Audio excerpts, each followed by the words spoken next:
Naghahanap ka ba ng magandang pagkakitaan ngayon? Alam mo ba na may bagong mobile booking app na nauuso at sumisikat ngayon? Ito ang App Your Servicio.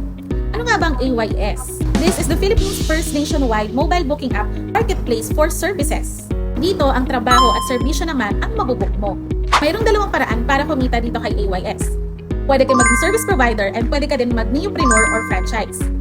Number 1, kung meron kang skills o service katulad ng aircon cleaning, home or condo cleaning, massage, plumbing, carpentry, salon, at kahit anong freelance service, ay pwede ka maging service provider.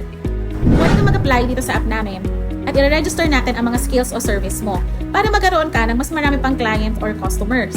In addition to that, magkakaroon ka pa ng digital tool na kung saan pwede mo nang matrack ang mga bookings mo, magkakaroon ka ng record, madaling client scheduling, and makakapag-build ka pa ng credibility and portfolio mo bilang service provider.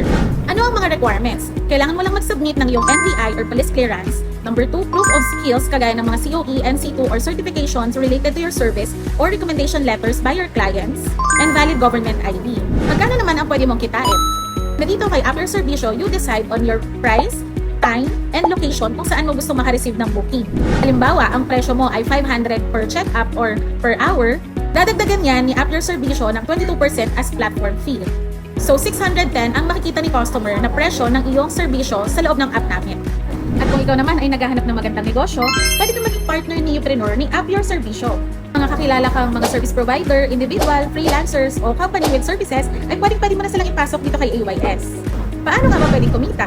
Number 1, pwede kang kumita ng 5% sa bawat booking ng service provider na may register mo dito kay AYS. Pangalawa, pwede ka rin kumita ng 5% sa bawat booking ng mga customer na magda-download ng app gamit ang code mo.